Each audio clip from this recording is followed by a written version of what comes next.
Gold hub తాకట్టులో ఉన్న బంగారాన్ని విడిపించి కొనబడును. అదే రోజు ఆన్లైన్ ధరకు కొని డబ్బులు ఇవ్వబడును. భూపాలపల్లి జిల్లా కాటారంలో దారుణం వెలుగు చూస్తుంది. నాలుగో సింహమైనటువంటి పోలీస్ అధికారి ఎస్ఐ భవానీ సేన్ మహిళా కానిస్టేబుల్ ని రివాల్వర్ తో బెదిరించి మరి ఆమెపై 20 రోజుల్లో 2 సార్లు అత్యాచారం చేశారు.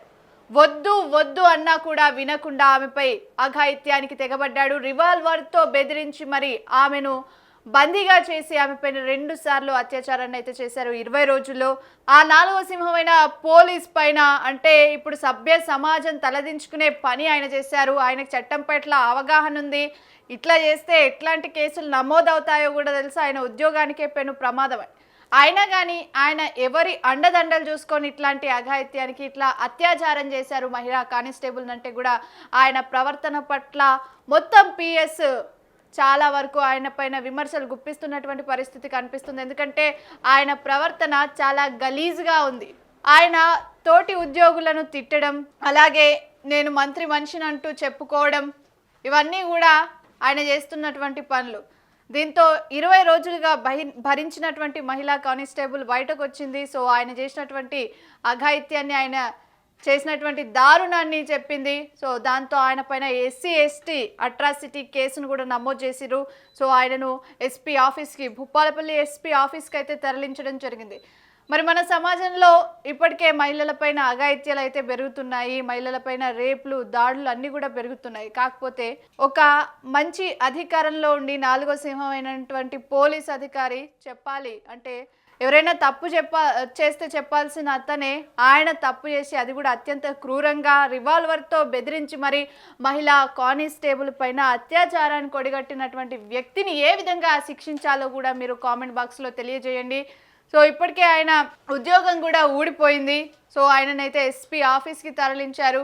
ఈ భవానీ సేన్ అనే వ్యక్తి వెనుకున్నటువంటి మంత్రి ఎవరు అంటే, ఏ మంత్రి కూడా ఇట్లా విచ్చలవిడిగా నువ్వు ఏది చేస్తే దానికి నేను వత్తాసు వాడతాననేసి చెప్పరు. కానీ సో ఆయన ఎందుకు ఇట్లా ప్రవర్తించిండు? ఒక క్రూర మృగంలాగా ఆయన ఎందుకు మహిళల పట్ల అసభ్యంగా ప్రవర్తించి మహిళలను చిన్న చూపు చూసి వాళ్ళపైన అత్యాచారాలకు ఓడిగట్టాడు?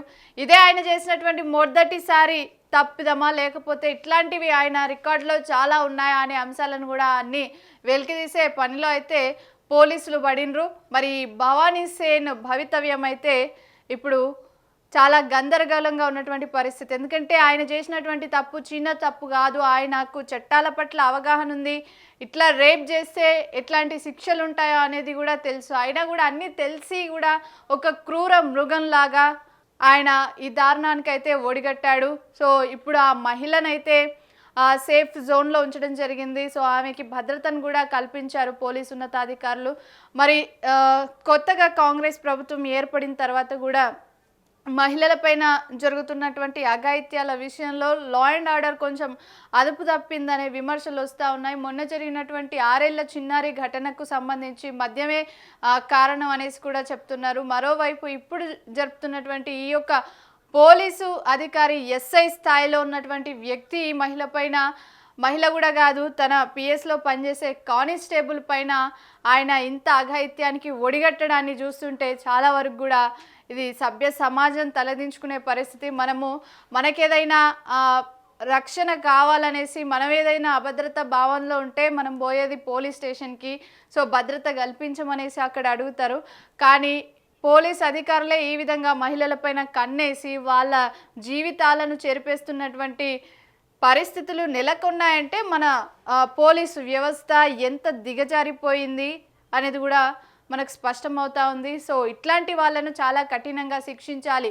వీళ్ళు చేసిన తప్పు వల్ల మొత్తం పోలీస్ డిపార్ట్మెంట్కే చాలా చెడ్డ పేరు వస్తుందంటూ కూడా ఓ వైపు నుండి కూడా చెప్తా ఉన్నారు. సో ఇట్లాంటి క్రమంలో ఈ పోలీస్ అధికారిని చాలా ఘోరంగా శిక్షించాలంటూ కూడా డిమాండ్ అయితే వినిపిస్తూ ఉంది.